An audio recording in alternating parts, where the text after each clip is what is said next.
Okay, let's talk about how we can evaluate the limit value. Okay, so well, basically, like, let me tell you the first step to evaluate the limit. Okay, whenever you encounter any evaluate limit problem, then first step is always plugging in.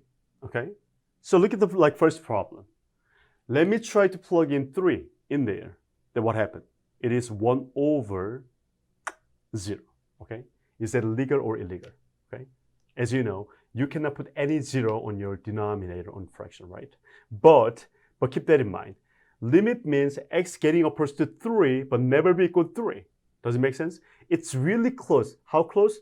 We cannot imagine about it, okay? It's extremely close, but it's not equal to 3, which means your denominator is not exactly equal to 0, but getting close to 0. Does it make sense? So for limit problem, like, I can use the 1 over 0 form, okay? Here we go.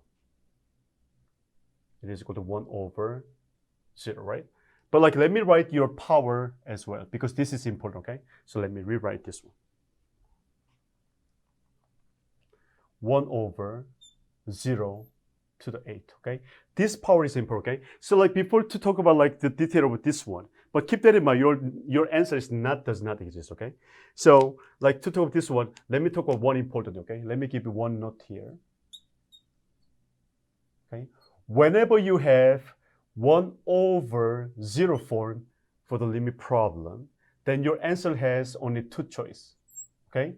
Plus infinite or minus infinite, okay? But keep that in mind. If it is like multiple choice problem, the other 3s are fake, okay? Only plus infinite or minus infinite, okay? Let me tell you why, okay? And also, like, I have to explain how we choose plus or minus, okay? It depends on your sign of your fraction, okay? So here we go. So what is a 1 over 0 mean? As I told you, that 0 is not real 0, but getting close to 0. That is the meaning of like this notation, okay? So your denominator is getting smaller and smaller and smaller and smaller, right? So 1 over 1 is 1, right? 1 over 0.1 is 0.1. No, 1 over 0.1 is 10, right? 1 over 0.01 is 100. 1 over 0.001 is 1,000. Can you imagine about it? As long as your denominator is getting smaller and smaller and smaller, and which means getting approach to 0, then your value of fraction is getting bigger and bigger and bigger. Then now we have discussed about the direction, to the plus or minus. How can we do it? Look at that. And can you tell me about like the sign of your numerator 1? What is the like sign of 1? Definitely it is positive, right? Okay, it's too silly, right? It's positive. Okay. What about denominator? This is 0, okay? But from this point, to keep that in mind, for limit problem, 0 has the sign, okay? Because again, like, you know, limit, it means like getting approach to point, okay? So like your denominator is getting approach to 0, but like, you know, when you think about 0, there are 2 ways, right? From the right-hand side or from the left-hand side. Does it make sense? So from the right-hand side, it's like, you know, positive 0. And from left-hand side, it's negative 0. But what about this one? Is that positive 0 or negative 0? That's why I do not erase this one. Your power is even number, right? As long as you have like even power, it is always positive. So you have positive numerator and positive denominator. Then your answer must be positive value. Then from this note, I will choose positive infinite, okay? So the answer for this one is plus infinite, okay? Does it make sense? And what about B? We will do the same thing, okay? Plug in 0, then, okay? Plug in 0, then 0 minus 1 is minus 1, and over.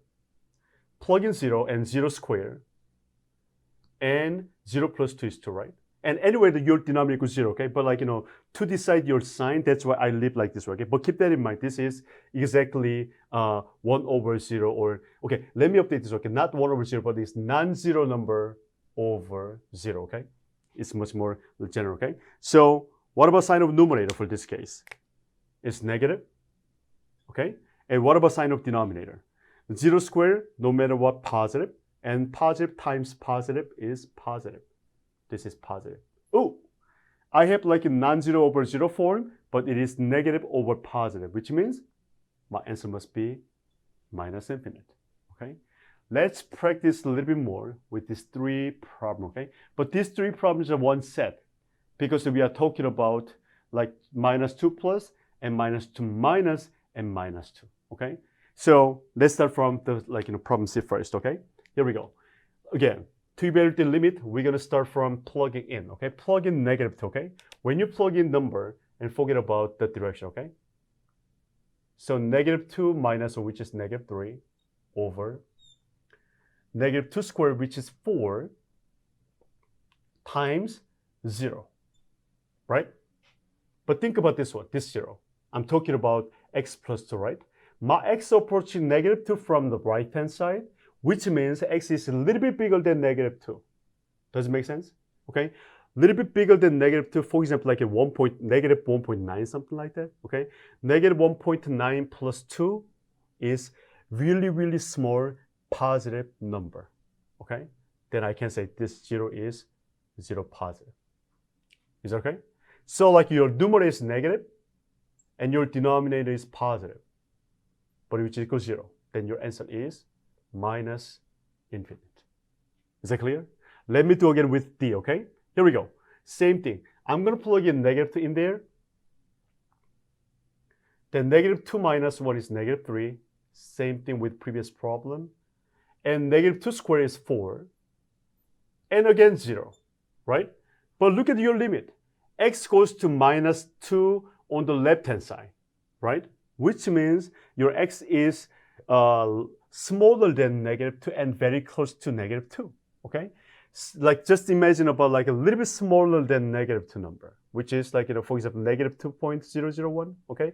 -2.001 plus 2 is -0.001, okay? Which is small negative number.